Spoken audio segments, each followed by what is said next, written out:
Salut à tous, on est Evan et Dimitri, les deux fondateurs de Chipiron, Salut. et on a commencé Chipiron pour résoudre la problématique du cancer du sein. Voilà, en fait, on veut permettre aux femmes de détecter très tôt leur cancer du sein pour arrêter d'en mourir, en fait.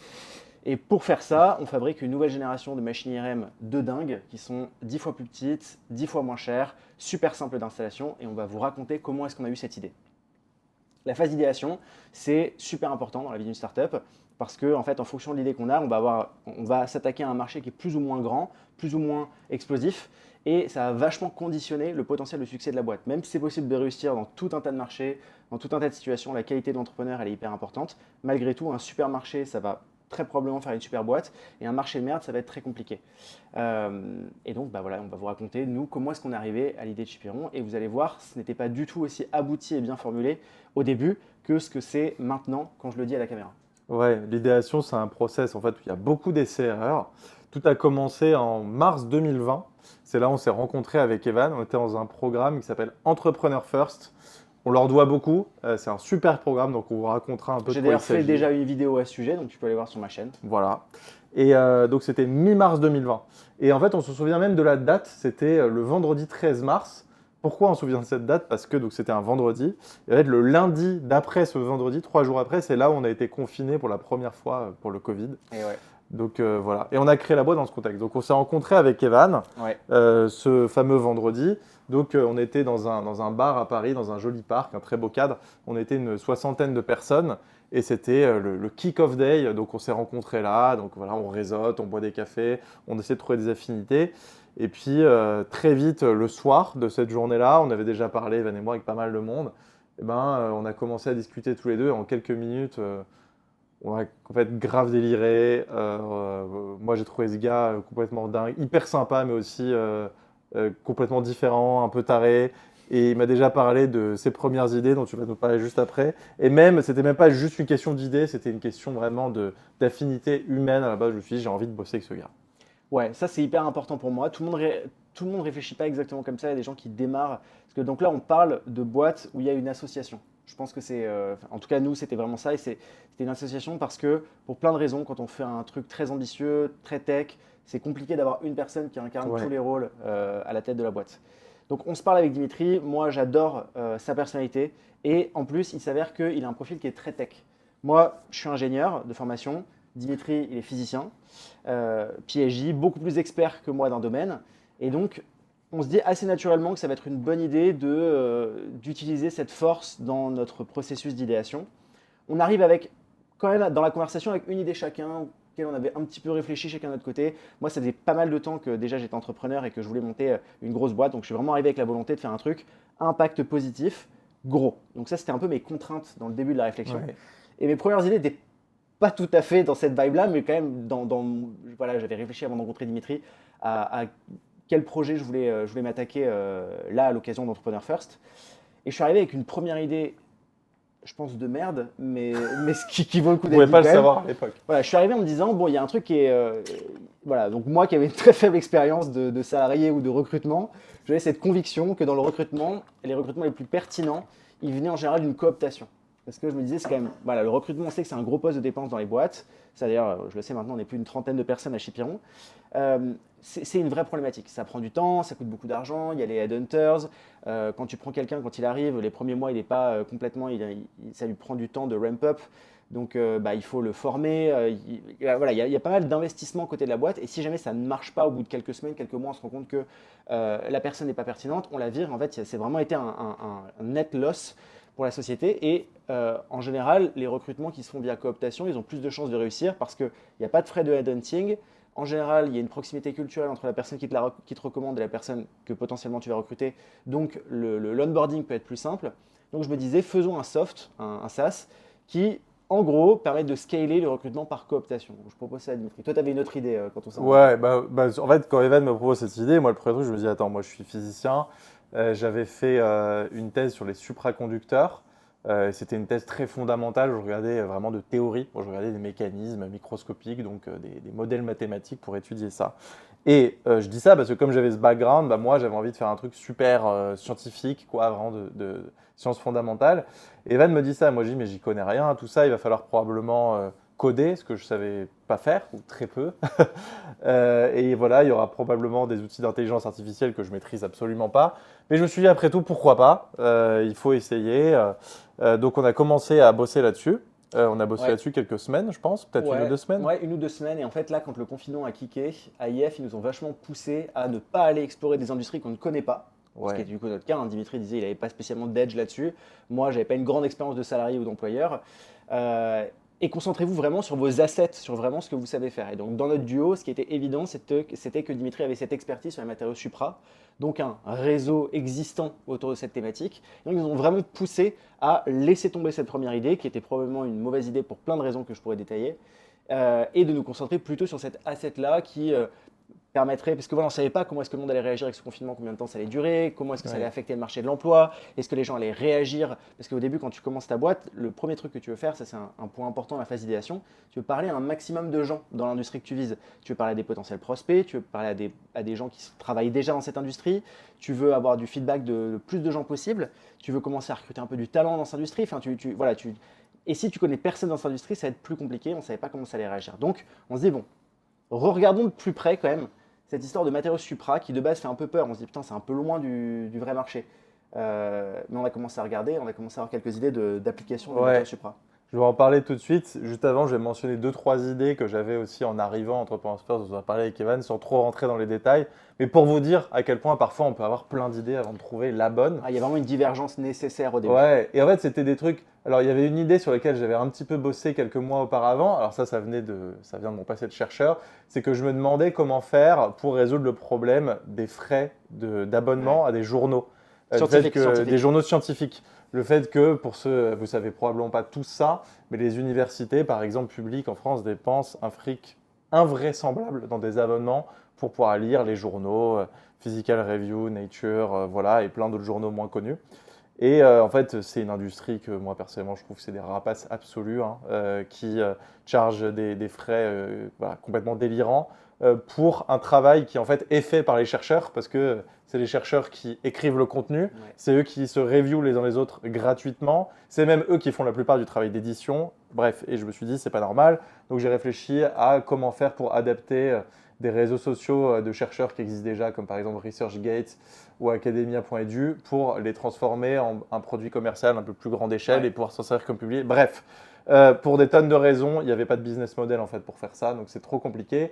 Un autre sujet que j'avais aussi un peu creusé, c'est comment développer un système pour que les gens qui consomment des antidépresseurs, enfin qui prennent un traitement antidépresseur, puissent trouver plus rapidement la molécule qui leur convient. Pour ceux qui connaissent un peu ce sujet, les antidépresseurs, en général, on essaye une molécule, quelques mois, si elle ne marche pas, et ben en fait, on se rend compte qu'il faut essayer une autre molécule. Et il y a un essai-erreur qui peut durer assez longtemps, parfois des années. Donc, comment faire pour utiliser des données de santé ou des données du téléphone, voilà, pour trouver ça plus tôt. Bref, ça pareil, Evan m'a très vite fait comprendre que qui paye en fait pour ce Ouais, c'est ça en truc-là. fait, effectivement. Moi, les questions que je posais beaucoup, c'est qui paye. Et ça, c'est un truc qui est vraiment est hyper important et que j'ai réalisé au début de la phase d'idéation. J'avais déjà un peu ce réflexe entrepreneurial du fait de mes expériences précédentes qui n'était pas du tout à la magnitude de ce qu'on fait là à Chipiron. L'ambition est bien plus grande. Mais à une petite échelle, j'avais quand même déjà ces réflexes de qui paye en fait. Et quand tu regardes par Ouais, exemple sur les antidépresseurs, tu as trois personnes, tu as les organismes de remboursement type sécurité sociale en France qui payent pour le médical, tu as les médecins qui sont censés être payés par les actes qu'ils pratiquent en tant que clinicien, et il y a les patients qui en bénéficient. Et quand tu demandes qui paye, c'est pas évident. Donc pour cette raison-là, c'était probablement une idée de merde. Donc on se refocus voilà. sur ton cœur On se d'expertise. refocus et là, moi, je me dis, ok, je suis physicien, j'ai travaillé sur ces fameux matériaux supraconducteurs, qu'est-ce qu'on peut faire avec ça? Alors moi, comme je disais, j'avais un profil vraiment de théoricien. Donc à la base, mon premier réflexe, c'était de chercher un truc vraiment compliqué, enfin un truc compliqué, de me servir de mes connaissances en maths et en modélisation de physique théorique pour faire quelque chose. Très vite, je me suis dit que ça n'allait pas mener à quelque chose de très utile. Je me suis dit, attends, en fait, il y a toujours ce truc d'élargir son scope. Là, je parle particulièrement aux scientifiques qui nous écoutent.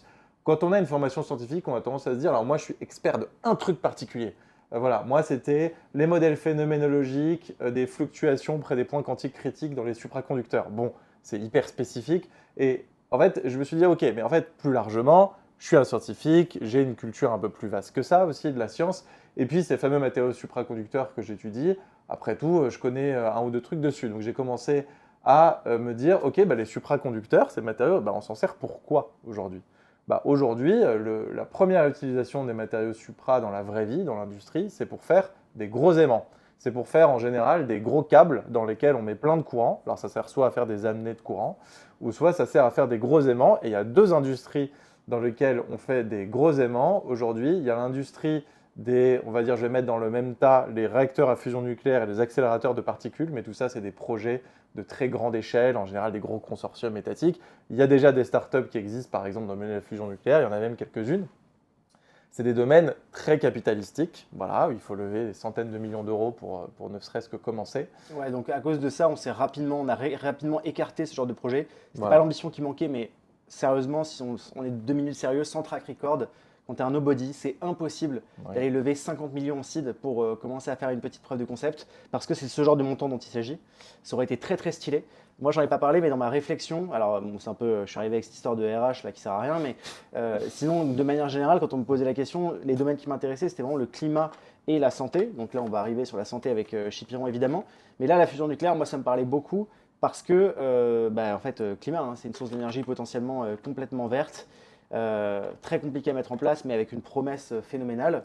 Mais voilà, on s'est vite rendu compte que ça allait être très compliqué, sinon impossible. Voilà.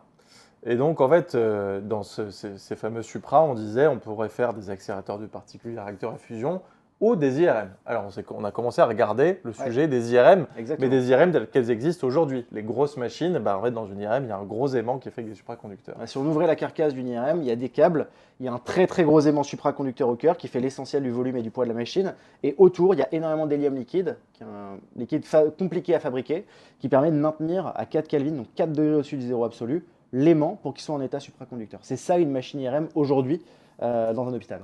Donc là, on a commencé à regarder cette industrie et en fait, très très vite, on s'est éloigné de la question de l'aimant, parce que l'aimant, il est fabriqué avec des supraconducteurs et c'est comme ça qu'on est rentré dans l'industrie. Mais en fait, on s'est mis à regarder ça plus comme des entrepreneurs qui cherchent une idée, qui analysent un business. Au début, tu te dis, OK, il y a ce business, comment il fonctionne et est-ce qu'il y a des problèmes ou des inefficiences dans ce business aujourd'hui? Et en regardant ça, on s'est assez vite rendu compte que, il y a un gros problème, c'est que l'IRM, c'est génial, mais il n'y a pas assez de machines. Il y a trop peu de machines installées pour la demande en termes de patients qui ont besoin d'avoir un examen. Et donc, en fait, les patients attendent trop longtemps. Et donc, on est rentré par là. Et Evan, je te laisserai après en dire quelques mots. Moi, ce que ça m'a fait dire tout de suite, c'est OK, comment on résout ce problème? En fait, ce que je vais vous dire, ce n'était pas nouveau du tout. Depuis que l'IRM existe, donc depuis 50 ans, il y a des gens qui essayent de faire des machines IRM plus simples et plus petites. C'est des machines IRM où on baisse le champ magnétique, on fait un aimant beaucoup moins compliqué. Et donc, j'ai commencé à lire toute cette littérature scientifique. Et en parallèle de ça, Evan, tu as digue beaucoup plus dans le sujet de l'IRM et du business. Donc, effectivement, si on baisse le champ magnétique, on n'a plus besoin d'avoir des aimants aussi gros. Et donc, on résout la raison sous-jacente pour laquelle il n'y a pas assez de machines, à savoir que ces gros aimants, ils sont très compliqués à installer, à opérer, ils coûtent très cher. C'est pour ça qu'il n'y a pas assez de machines IRM. Donc la promesse elle est super, le problème c'est que quand on baisse l'intensité du champ magnétique, on se retrouve avec des images de qualité dégradée et jusqu'à présent de qualité en résultat insuffisante pour pouvoir faire un diagnostic. C'est pour ça qu'il n'y a pas de machine IRM à des champs magnétiques plus faibles. Malgré tout, moi je creuse un petit peu le marché, donc je commence à parler du coup à des utilisateurs. On en parlait, moi c'est vraiment là-dessus que je me suis concentré durant cette phase. J'ai essayé de parler à un maximum de radiologues pour essayer de comprendre quelle serait la conséquence d'un accès plus élevé à l'IRM. Est-ce que ça servira à rien? Parce que les systèmes de santé, en fait, aujourd'hui, ils fonctionnent. Quand on a besoin d'avoir accès à l'imagerie médicale, si on a une urgence, on va avoir accès à l'IRM. Si ce n'est pas une urgence, mais qu'il faut une réponse relativement rapide, on va avoir un créneau sur un scanner, avec de l'écho, avec de la radio. Et puis, si on a vraiment besoin d'une IRM et que ce n'est pas une urgence, on va attendre plusieurs semaines, voire quelques mois. Et on va avoir un rendez-vous pour une IRM. Donc ça fonctionne, entre guillemets. Il y a des inefficiences, mais il n'y a pas une problématique évidente du genre, il y a une maladie pour laquelle il n'existe pas de traitement. Tu vois, là, c'est vraiment un machin. Et donc, du coup, je parle à des utilisateurs pour essayer de savoir. Ça m'est arrivé plein de fois, même dans le process, quand on a parlé à des gens dans les différents projets qu'on a mentionnés. Par exemple, une idée de cooptation, là, je parlais à des RH qui disaient oui, non, pas. Voilà, on se rend vite compte quand un projet n'a pas véritablement de traction. Donc là, au début, dans la phase d'idéation, tu es en recherche, en tout cas moi c'était ça, j'étais en recherche de traction. Donc trouver un problème que AIF ils appelaient un hair on fire problème, donc un problème de cheveux en feu, donc vraiment un problème qui amène une urgence dans sa résolution. Donc je parle à des radiologues pour essayer de comprendre si c'est le cas dans ce cas-là. Il y a tout un art pour essayer de conduire des interviews, parce qu'au début, c'est ça qu'on fait. On parle à des utilisateurs, mais on n'a rien à leur proposer.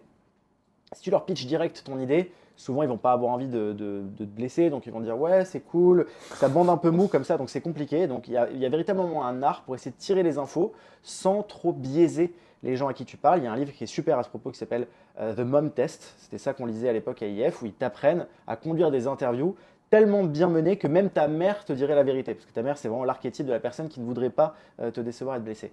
Donc j'essaie de leur parler un peu avec ces questions détournées. Euh, pour essayer de comprendre voilà, comment est-ce qu'ils se sentiraient si jamais demain l'IRM était complètement accessible, si demain ils avaient une machine IRM qui était simple d'installation, qui coûtait 10 fois moins cher, est-ce qu'ils en achèteraient? Est-ce que ça serait intéressant? Comment ça impacterait leur pratique? Et d'ailleurs sur cette phase-là, la première question qu'on se pose quand on veut parler à des utilisateurs, c'est où est-ce qu'on les trouve? Ça c'est le premier gros truc. Dans le cadre des radiologues, moi ce que j'ai fait, bon, déjà, je demande à mon réseau, donc ma mère, les amis de ma mère, les gens que je connais, est-ce que tu as quelqu'un dans ta famille qui est radiologue? Est-ce que tu connais des radiologues? Tu commences à parler. À chaque fois, durant les conversations, tu dis, est-ce que tu connais d'autres radiologues à qui je pourrais parler? Des manip radio, vraiment des gens un petit peu du workflow. Donc c'est comme ça que je m'y étais pris. Et dans le cas de la radiologie en particulier, j'avais une très bonne idée. C'est qu'il existe des sociétés savantes, donc la SFR par exemple en France, la Société française de radiologie, francophone de radiologie. Et en fait, il y a des assemblées, il y a des, je ne sais pas comment est-ce qu'on pourrait appeler ça, une sorte de tête de file de gens qui sont en fait au bureau de la SFR. Il y a un président, secrétaire, vice-président, voilà, des gens comme ça qui siègent à la société savante. Et il y a des mandats, je ne sais plus, tous les 4, 5 ans, quelque chose comme ça. Et en fait, c'est public, ces listes-là. Et en général, il y a leurs adresses d'email à ces gens-là. Et donc, j'ai retrouvé toutes les anciennes listes en fait, qui étaient à la tête de la SFR jusqu'au début des années 2000. J'ai contacté tout le monde en cold email avec pour chaque personne un email sur mesure. J'ai essayé de trouver où est-ce qu'ils bossaient. Voilà, et donc je faisais vraiment un email sur mesure pour chacun. Et j'ai eu je sais pas, peut-être 5-10% de taux de réponse. Et certaines personnes qui étaient très enthousiastes pour me parler. Et c'est comme ça que j'ai commencé à leur parler. Alors, je vais dire après quel est le dénouement, mais je te laisse parler un petit peu. Ouais, bah ouais. Bah en fait, en parallèle, et ça c'est vraiment la répartition des tâches qu'on a eues depuis le début avec Evan, Evan qui faisait vraiment ce travail d'exploration du marché, de customer discovery, pour comprendre quel est le problème. Moi, je me tapais toute la littérature scientifique sur l'IRM Bachan, et assez vite, j'ai convergé sur des papiers qui m'ont rendu surexcité. C'est des gens qui faisaient de l'IRM avec des champs magnétiques hyper bas. Alors pour donner quelques chiffres, l'IRM aujourd'hui, c'est un aimant qui a un champ magnétique qui vaut 1,5 Tesla ou 3 Tesla. Tesla, c'est l'unité de mesure du champ magnétique. Bon, bah, y a des gens qui ont fait des aimants à 0,1 Tesla, d'autres à 0,01 Tesla et d'autres encore plus bas. Et je suis tombé sur des papiers de gens qui faisaient de l'IRM à 100 micro-Tesla. Donc c'est vraiment des champs, mais plus que 1000, enfin c'est au moins 1000 fois plus petit que ce qu'on utilise aujourd'hui, et même si ce n'est 10 000 fois plus petit. Et en fait, c'était une machine qui pour moi, c'était vraiment the crazy machine, quoi. C'était la machine IRM avec hyper peu de signal, avec un champ qui est à peu près le champ magnétique naturel, ambiant, le champ terrestre. Et en plus de ça, il y a beaucoup moins de signal quand on travaille à des champs aussi bas. Donc comment on s'en sort pour faire une image? Ils avaient eu cette idée absolument géniale d'utiliser un capteur d'un genre nouveau. Alors en fait, en vérité, c'est un capteur qui existe depuis longtemps, mais ils ont adapté ce capteur dans un contexte nouveau. Ce capteur, ça s'appelle un SQUID. SQUID, ça veut dire Superconducting Quantum Interference Device. C'est un device qui vient essentiellement de la physique quantique. Et donc des gens qui avaient réussi à adapter ce détecteur pour faire de l'IRM. Ils avaient un prototype de laboratoire qui fonctionnait au labo, qui faisait des images in vivo, des images de cerveau notamment. Ça m'a fortement impressionné, mais ce n'était pas encore prêt pour une utilisation en environnement réel. Et en fait, moi, ce que j'ai trouvé génial là-dedans, évidemment, je suis un physicien, je vois ça, c'est la machine de dingue. Je ne suis pas tout de suite dit, alors ok, je vais essayer de comprendre mon customer le mieux possible et mon marché le mieux possible pour tailor une solution. J'ai vraiment réfléchi comme un scientifique en me disant, ouais, cette techno, c'est absolument incroyable, il faut absolument que j'arrive à la sortir du labo et faire un truc que les gens ils vont vouloir utiliser. Et donc ça parle beaucoup de la tension qu'on a dans la deep tech très souvent. Parce que pour ceux d'entre vous, j'imagine la majorité, si l'entrepreneuriat vous intéresse, vous savez que quand on veut monter une boîte, ce qu'il faut faire, c'est trouver un problème dans un marché et ensuite apporter une solution à ce problème, mais jamais l'inverse. Il ne faut pas être un problème en recherche de solution. Bon, dans la deep tech, en fait, c'est plus compliqué que ça. Tu ne peux jamais vraiment trouver comme ça une solution toute faite. Tu pars quand même un petit peu d'une solution en recherche d'un problème. C'est ça la grosse diff entre l'entrepreneuriat deep tech et qui n'est pas deep tech. C'est pour ça que ce n'est pas bullshit comme appellation, ça a vraiment un sens. c'est qu'en général, l'essentiel de la valeur créée dans la deep tech, c'est la montée en TRL, comme on dit. Donc TRL, c'est une échelle qui s'appelle, ça veut dire la Technology Readiness Level, donc le niveau de prétitude, d'à quel point est-ce qu'une techno est prête, de maturité. Voilà. Mais merci quand même. Ouais, voilà. Donc pas mal du tout. Donc effectivement, voilà, de maturité technologique. Et souvent dans la deep tech, ce qu'on va faire, c'est qu'on va amener d'une brique très basse, donc vraiment un bloc technologique qui n'a pas d'application, et on va commencer à fabriquer quelque chose avec. Et ce truc, on va le tester dans des conditions de plus en plus réalistes, puis vraiment l'environnement réel, puis faire un prototype, puis faire un produit. Mais c'est assez rare, comme c'est évident que l'innovation génère de la croissance économique. En fait, quand on monte en TRL une brique technologique, on fait de l'innovation. Donc il y a forcément de la création économique derrière. Et parfois même, les entrepreneurs qui font de la deep tech n'amènent pas le produit jusqu'au marché. Ils le montent en TRL, puis se font racheter avant d'avoir une techno mature et qui derrière va être amené sur le marché parce que la solution va être évidente par une logique entrepreneuriale un peu plus classique. Donc nous, on essaie de tout faire à Chipiron. On va arriver à l'idée de Chipiron, mais on est parti d'une TRL très basse et on va aller jusqu'à l'application sur le marché. Mais en fait, on pourrait tout à fait imaginer un monde où on part du bloc technologique, on arrive à une démonstration scientifique de quelque chose et là, on se fait acquérir parce qu'en fait, derrière la création du produit, il y a d'autres structures qui sont capables de le faire et en fait, le risque a été retiré en grande partie déjà par la montée en TRL. Ouais, bah c'est très vrai ce que tu dis. Donc rien d'étonnant vis-à-vis de la démarche de Dimitri dans ce contexte-là. Et c'est là où on fait la paire tous les deux. Ouais, bah, ce que tu dis, tu vois qu'il faut dérisquer la TRL. Du coup, moi, en tant que CSO, c'est-à-dire Chief Scientific Officer, mon job, c'est justement d'amener cette montée en TRL pour s'approcher du marché ou aller sur le marché. Et donc, mon premier job, ça a été de prendre cette littérature, donc c'est des choses qui existaient déjà, qui avaient déjà été faites au labo, et de me demander, mais alors comment on fait pour transformer ça en produit? Et un des premiers trucs que j'ai fait, alors j'ai parlé avec pas mal de collègues, j'ai découvert notamment un collègue en région parisienne, enfin quelqu'un que je ne connaissais pas à l'époque, mais avec qui on s'est mis à bosser par la suite, qui bossait justement sur ce sujet. Et de fil en aiguille, j'ai contacté la personne qui était, on va dire, le nom le plus connu de ce domaine et la personne qui était un peu à l'origine, une des personnes à l'origine de toute cette recherche. C'est quelqu'un qui s'appelle John Clark, dont vous avez peut-être entendu parler récemment, parce que cette année, enfin en 2025, il était lauréat du prix Nobel de physique avec Devoré et Martinis pour leurs travaux sur les jonctions josephsoniennes qui ont mené au qubit supraconducteur. Bref, et donc ce fameux John Clark, qui à l'époque n'avait pas le prix Nobel, mais était quand même un chercheur très connu, que je connaissais de réputation, je lui envoie un cold email comme ça, en lui disant « j'ai eu tous tes papiers, c'est génial, j'aimerais bien continuer ce sujet, mais surtout j'aimerais bien transformer ta manip de labo qui est trop stylée en un produit. Est-ce qu'on peut s'appeler ?» Il a été très sympa, il a pris du temps pour moi, on s'est appelé, avec Evan aussi. Et justement, à l'issue de ce call, il m'a convaincu qu'il fallait aller dans sa direction parce que concrètement, je lui ai posé pas mal de questions sur ce qui marchait, mais surtout comment on pouvait améliorer la manip et comment on pouvait la sortir du labo. Et les premières idées qu'on avait eues, ça lui semblait mériter de les essayer. Et surtout, il nous a dit que lui, il avait arrêté de bosser sur ce sujet pour plein de raisons, qu'il faisait autre chose, mais qu'il pensait que il y avait moyen vraiment de le faire. Et moi, je suis physicien, donc j'avais réussi à faire une analyse du truc, mais j'étais pas du tout, à l'époque, un spécialiste ni de l'IRM, ni de ces fameux squids d'ailleurs, les capteurs qu'il utilisait. Mais voilà, c'est ça qui m'a confronté dans, ok, c'est moi là où je me suis dit, c'est ça qu'il faut qu'on fasse. C'est que j'ai eu la validation de ce fameux John Clark, et de pas mal d'autres collègues me disent ok, en fait, il y a moyen de transformer ce truc-là en produit. Et toi, de ton côté, Evan, tu as eu la validation du marché, quoi, du fait qu'il fallait y aller. Exactement. Donc en parlant, il s'est passé 3 trucs principaux. Donc déjà, j'ai mesuré de la traction immédiate qui s'est mesurée de 2 façons différentes. En fait, les 3 points que je vais mentionner sont des exemples de traction. Et alors petit 1, déjà, j'ai mesuré beaucoup d'enthousiasme à un tel point qu'une partie des potentiels utilisateurs à qui je parlais m'ont demandé s'ils pouvaient investir dans la boîte. Donc, ils étaient en mode, non, incroyable, bien sûr que je vous achèterai des machines, mais il y a moyen d'investir dans votre truc. Et donc j'ai commencé à avoir pas mal, une grosse liste de plusieurs centaines de milliers d'euros d'investissement potentiel dans cette phase juste de Customer Discovery, où on est en idéation, on essaie de comprendre si ça apporterait de la valeur à des potentiels utilisateurs. Donc ça, c'était une première preuve quantitative de traction. Pas simplement des « ah ouais, c'est une super idée, continuer comme ça, c'est top », mais vraiment des gens qui disaient « est-ce que je peux mettre mon argent là où ma bouche est ?» quoi.